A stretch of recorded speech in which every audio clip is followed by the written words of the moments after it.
Goeiemôre geliefdes en baie welkom by ons erediens hier by die gemeente NG Kempton Park Oos. Nou ek is nie so seker of dit al te duidelik oor die opname gaan deurkom nie, maar dit is 'n bewolkte dag en dit is 'n koue dag. So geliefdes, ja, die winter is nou hier, hoop julle bly warm en die warmwatersakke en handskoene en missies en serp en wat ook al julle gebruik om julle self deur hierdie seisoen te kry. Ek hoop dit is byderhand. Geliefdes, dan deel ek ook graag, ek weet vir baie is dit 'n spesiale dag vandag, so gelukkige Vadersdag aan elke vader of pa figuur. Ag, julle ken nou al die storie. Ons hoop dat dit vir julle 'n besonderse dag sal wees, ons hoop dat julle baie bederf sal wees, en dankie ook net vir al julle leiding en julle insig en julle wysheid, ook so, ons waardeer dit opreg. Maar geliefdes, ons begin vandag se erediens in absolute afhanklikheid van die Here en ek lees vir ons 'n wotum. Laat jou lewe aan die Here oor en vertrou op hom. Hy sal sorg. Ek herhaal, laat jou lewe aan die Here oor en vertrou op hom. Hy sal sorg. Amen. Geliefdes, genade en vrede in oorvloed aan elkeen van julle. Dit kom van God die Vader, as ook God die Seun, deur die werking van God die Heilige Gees. Geliefdes, ons gaan hierdie geleentheid nou gebruik om saam te bid. Ek gaan eers net 'n oomblik van stilte gee, sodat elkeen van julle, daar waar ook al julle is, opreg julle gedagtes op die Here sal kan rig, en ook die gejaagdheid en die chaos van daar buite, al is dit net vir die dier van die erediens, een kant kan plaas.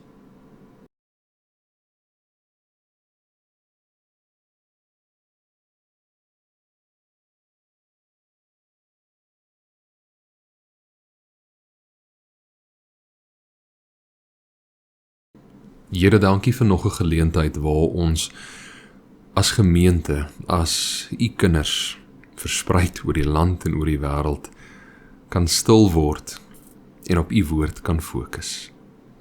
Here, die troos en die hoop wat u daarin met ons deel. Maar baie belangrik dat ons dit ook as 'n geleentheid sal sien, waar ons al hoe meer en meer van u sal kan leer ken. Here, u het u self op wonderbaarlike maniere aan ons geopenbaar, sodat ons u kan ken. Help asseblief dat ons dit sal koester, dat ons deur alles in ons lewe u sal soek, of dit in die woord is, deur gebed, Here, deur die skepping, deur u liefde, wat aan ons naaste, deur die naaste aan ons oorgedra word. Laat ons net al hoe meer en meer bewus sal word van wie u is, Here, u karakter, en wat u vir ons wil hê. Here, dan kom ons ook so na u toe met 'n nederigheid in ons harte, waar ons wil kom getuig, maar Here, voor u is ons eintlik niks. Baie kere neem ons die houding en die standpunt in van hoe goed en hoe groot en hoe wonderbaarlik ons is. Maar hoe meer en meer ons u leer ken, hoe meer bewus ons raak van wat u vir ons doen, hoe vinnig besef ons, my Here, ons is eintlik maar niks. En steeds het u alles vir ons kom gee, steeds het u alles vir ons kom doen. Daarom dank ons u, Here. Ons dank u dat die fondasie en die basis van ons verhouding met u is nie ons nie, is nie ons vermoëns of hoe goed ons is nie, maar is u genade, u getrouheid, u betroubaarheid, u liefde vir ons. Help asseblief dat ons dit altyd sal koester, en dat ons ook so ons vertroue, ons geloof en ons hoop in u sal plaas, in u as ons Here, ons alles. Wees ook so met elkeen, Here, waar ons almal ook maar soms sukkel. Elkeen van ons het ons eie stryd waarmee ons besig is, baie kere onbekend aan ons naaste. Here, druk ons aan u bors en kom dra die boodskap oor. Ons is nie alleen nie. U sal ons bystaan, u sal ons nooit alleen laat nie. en dat ons daardeur ook vertroosting kan kry in die wete, ons stap nie hierdie pad alleen nie. Ons dank U, Here, en ons prys U heilige naam. Amen. Geliefdes, met laasweek se erediens het ons bietjie stilgestaan by die gebeure van Genesis 18. Die van julle wat dit dalk nou nog nie gekyk het nie, dit is op ons Facebook en ons YouTube platforms beskikbaar. Maar in voorbereiding vir vandag wil ek net 'n kort opsomming gee van sekere hoogtepunte van laasweek se boodskap. Genesis 18 handel oor God wat homself aan Abraham en aan Sara geopenbaar het deur 3 besoekers. Abraham het hulle gasvry verwelkom en hulle bedien met 'n feesmaal.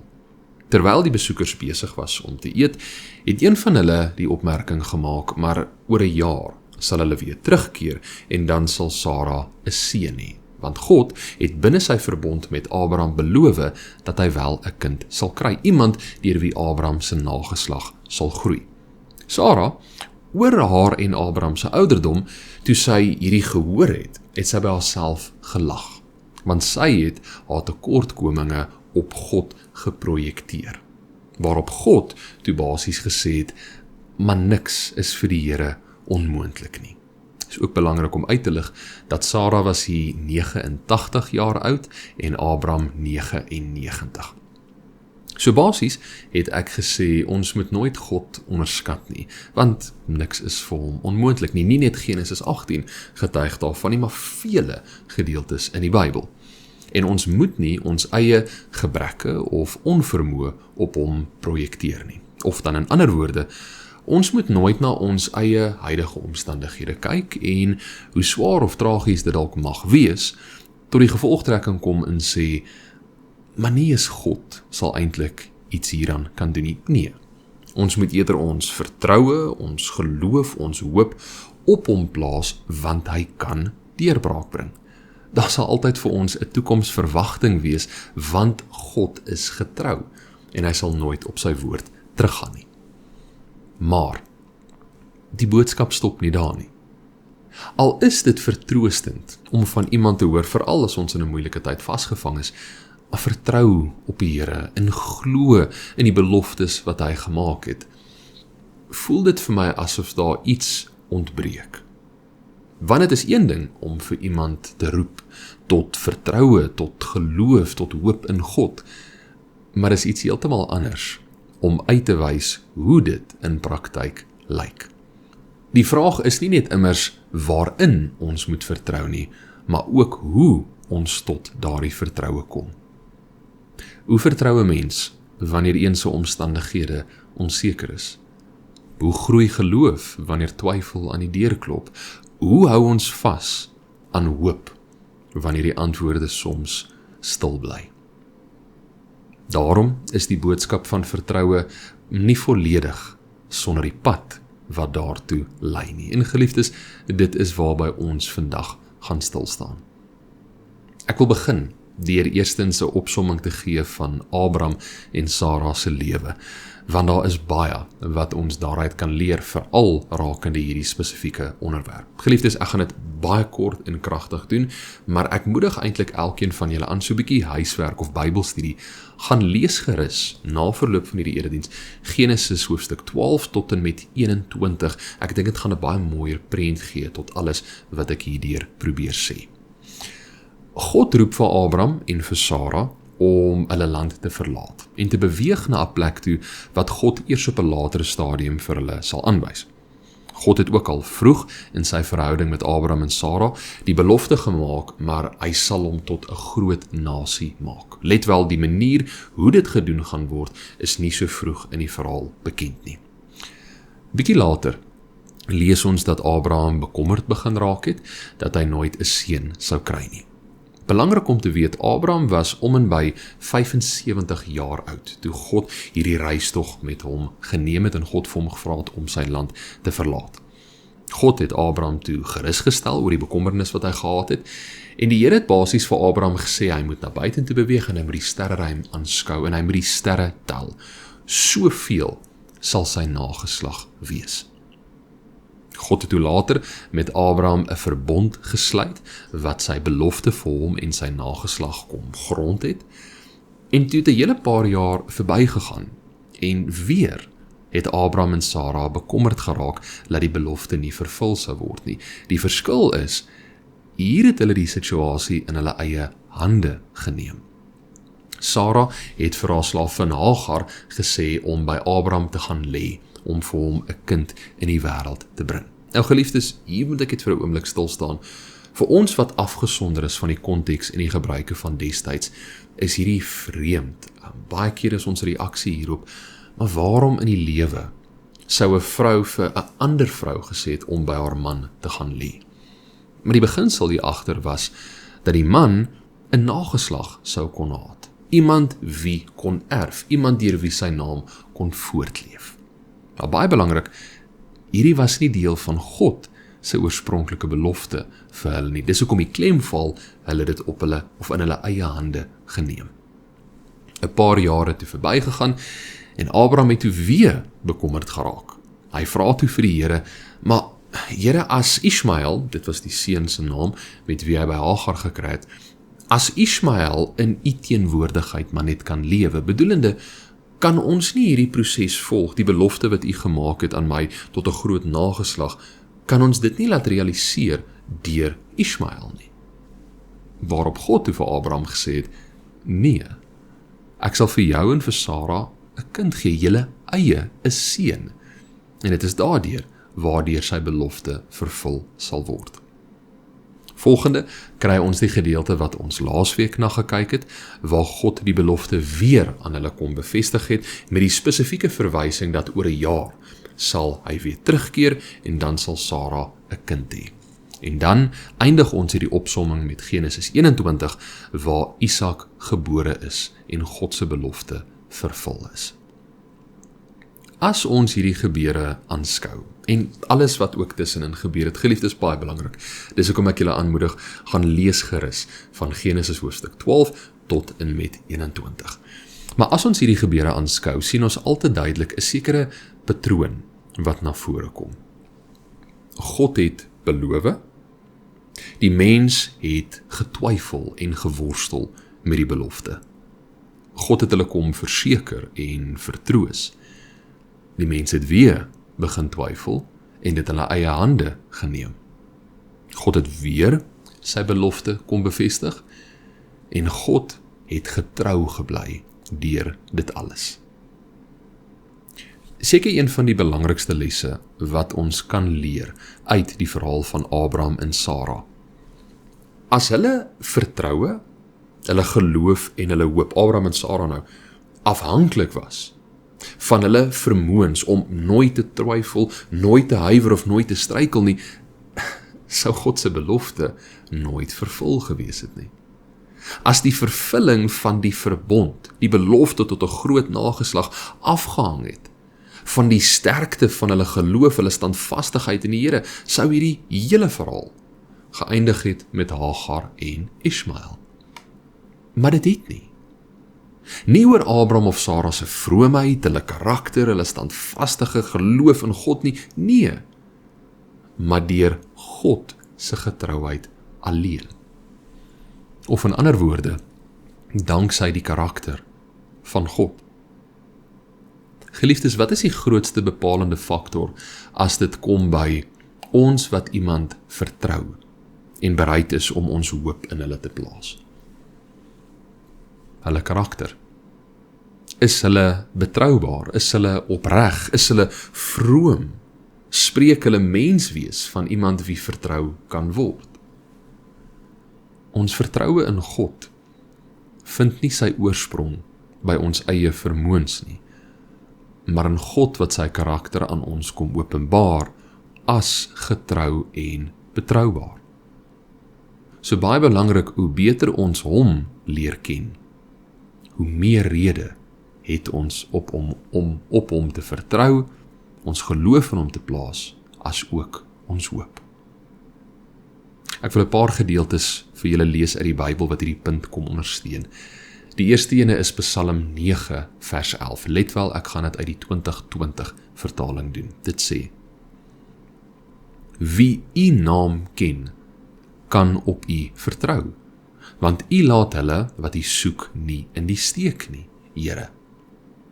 Bedoelende, vertroue in God kom van kennis van God. Dit is waar dit begin.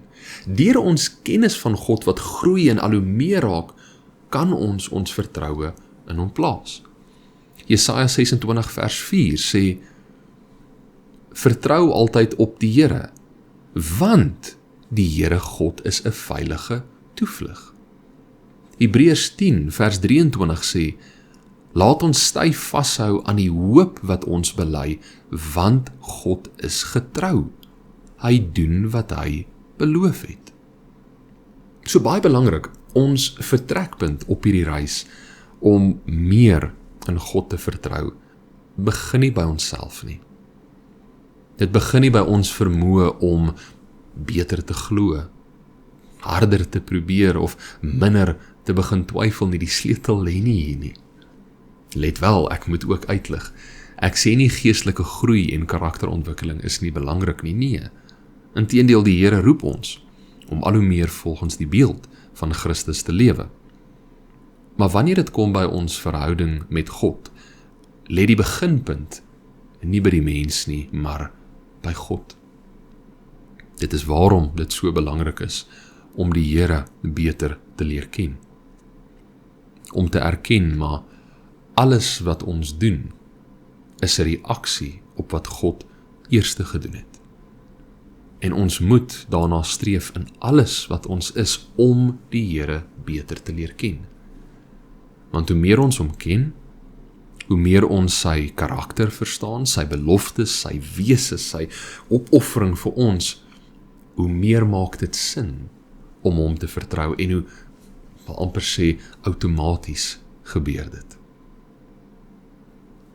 Die volgende belangrike punt wat ek wil aanraak uit die lewe van Abraham en Sara, is dat vertroue in die Here beteken ons volg hom, ons plaas ons hoop in hom, selfs wanneer die pad vorentoe onbekend is. God het vir Abraham gesê hy moet sy land verlaat, sy vriende, alles wat aan hom bekend was. En hy trek toe na 'n land wat God eers op 'n latere stadium aan hom bekend gemaak het. Wat voor Abraham op daardie oomblik was die onbekende. Hy het nie antwoorde gehad nie, hy het nie geweet hoe hierdie reistog sou verloop of waar dit sou eindig nie. So in plaas van op 'n sekere uitkoms te vertrou, moes hy eerder die een vertrou wie hom geroep het. Geliefdes, daar's 'n baie groot verskil tussen om my hoop op sekere uitkomste te plaas en my hoop op die Here te plaas. Dit is juis een van die uitdagings waarmee ons sukkel. Ons wil graag weet, maar wat gaan die uitkoms wees? Ons wil weet hoe gaan dinge afloop, voordat ons bereid is om ons vertroue, ons hoop en ons geloof daarin te plaas. Baie kere is ons vertroue gekoppel aan 'n bepaalde uitkoms wat deur ons vasgestel is. Maar Here, ek vertrou op U dat U hierdie sal doen. Ek vertrou op U dat U hierdie verandering sal plaasvind. Ek plaas my hoop op U vir of hierdie of vir daardie, nie vir dit of vir dat nie. Bybelse vertroue is nie vertroue in 'n bepaalde uitkoms wat deur ons vasgestel is nie. Dit is vertroue in God self. Abraham het nie vertrou omdat hy geweet het waarheen hy op pad was nie. Hy het vertrou omdat hy geweet het wie het hom geroep. Ware geloof beteken nie dat ons altyd gaan weet wat God gaan doen nie. Maar dit beteken dat ons wel weet wie God is. Hierdie uitkyk kom gee vir ons die vermoë om aan te hou vertrou, te glo en te hoop, selfs wanneer die pad onduidelik en donker raak. Want dit gee vir ons die nodige insig dat ons het nie nodig om altyd die uitkoms te ken, om op die Here te vertrou nie. Ons ken reeds die een wat die toekoms in hulle hand hou. Ons weet wie God is, ons ken sy karakter. En in Jesus Christus het hy sy liefde aan ons kom openbaar. Ek lees vir ons 2 gedeeltes, bekende gedeeltes, Spreuke 3, vers 5 tot 7, en dan daarna Hebreërs 11, vers 1. Vertrou volkome op die Here, en moenie op jou eie insigte staat maak nie. Ken hom in alles wat jy doen, en hy sal jou die regte pad laat loop. Hebreërs 11 vers 1, om te glo is om seker te wees van die dinge wat ons hoop, om oortuig te wees van die dinge wat ons nie sien nie. Die laaste gedeelte van vandag se erediens. Vertroue vra geduld. Een van die moeilikste dele van vertroue, geloof en hoop in die Here is nie noodwendig die onbekende uitkoms nie, maar eerder die onbekende tydsduur. Abraham was ongeveer 75 toe hierdie reistog begin het.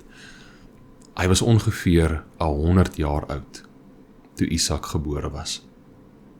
En ons sien in sy en Sara se optrede hoe hulle daarmee geworstel het, tot op so 'n punt dat hulle hierdie situasie in hulle eie hande geneem het. Geliefdes, baie kere dink ons, maar God het dan beloof. Waarom gebeur dit nie? Of God se karakter kom getuig van dit of van dat. Waarom voel ons dit nie op ons huidige stadium in ons lewe nie? Dit is juis waar baie van ons swaar kry en sukkel. Die wagtyd het 'n manier om vrae in ons harte wakker te maak.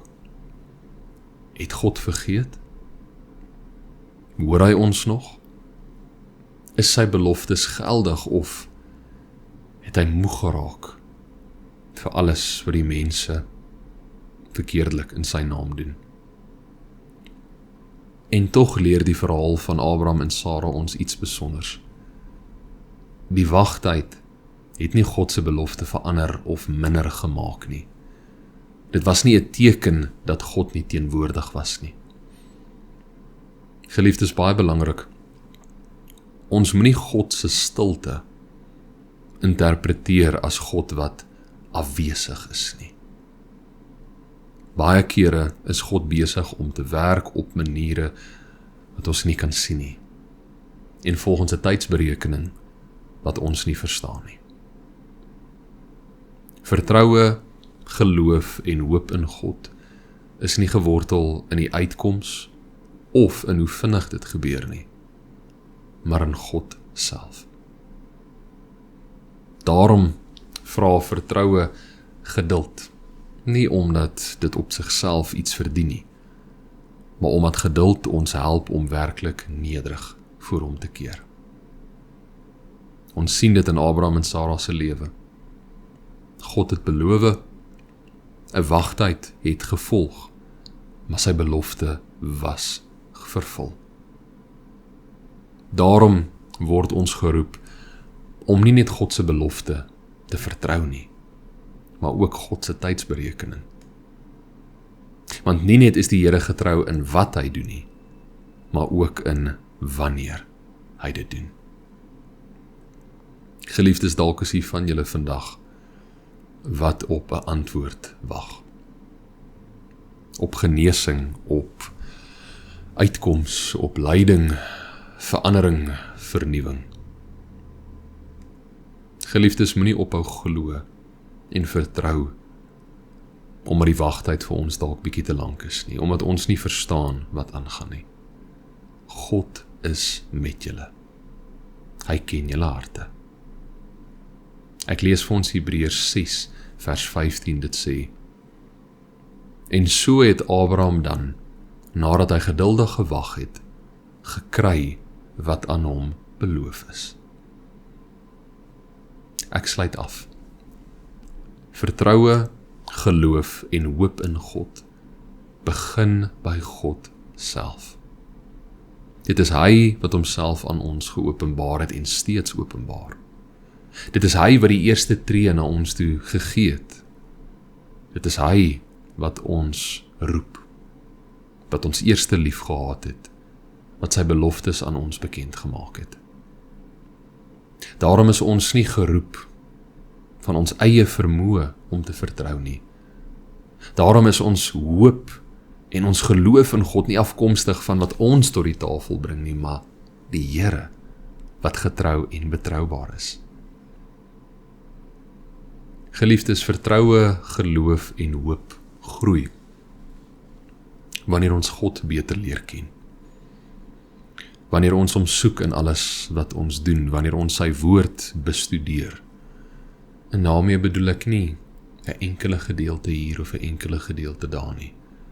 Ek bedoel ons raak verlore in sy woord. Baie van die vrae, dit waarmee ons worstel, is geantwoord in die Bybel. Ons moet dit net soek. Ons moet hom net soek in sy woord, sy skepping, in alles. Maar saam met dit weet ons ook dat vertroue, geloof en hoop groei wanneer ons hom volg, selfs al is die pad onbekend.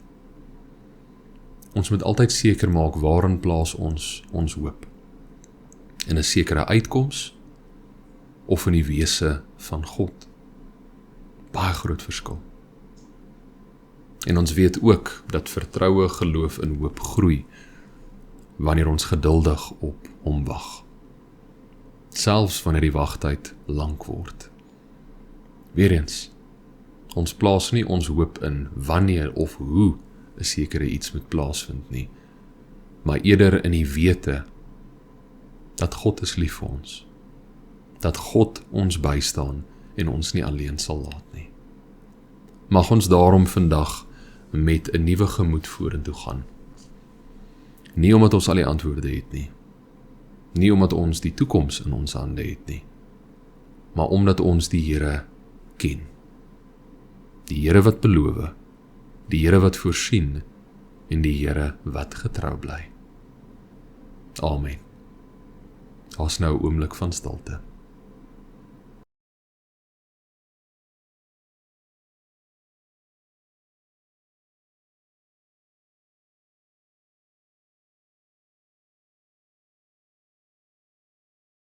Here, om volkome ons hoop, ons vertroue, ons geloof in U te plaas is nie altyd so maklik nie. En baie kere voel ons maar ons val kort. Ons worstel, ons twyfel. Here, baie kere dra ons tot ons reuns op U. Help asseblief dat ons sal verstaan, maar Here, U draai nie weg van ons wanneer ons sukkel of wanneer ons kortval nie. U staan ons by. U help ons op. U vertroos en versorg ons. Help asseblief dat ons altyd met hierdie insig sal optree. Here, die enigste rede waarom ons in U kan glo, kan hoop en vertrou is oor U karakter alleen. U wat nog nooit 'n belofte gebreek het nie. En U wat ons nooit alleen sal laat nie. U is lief vir ons, Here, dit is duidelik in die woord.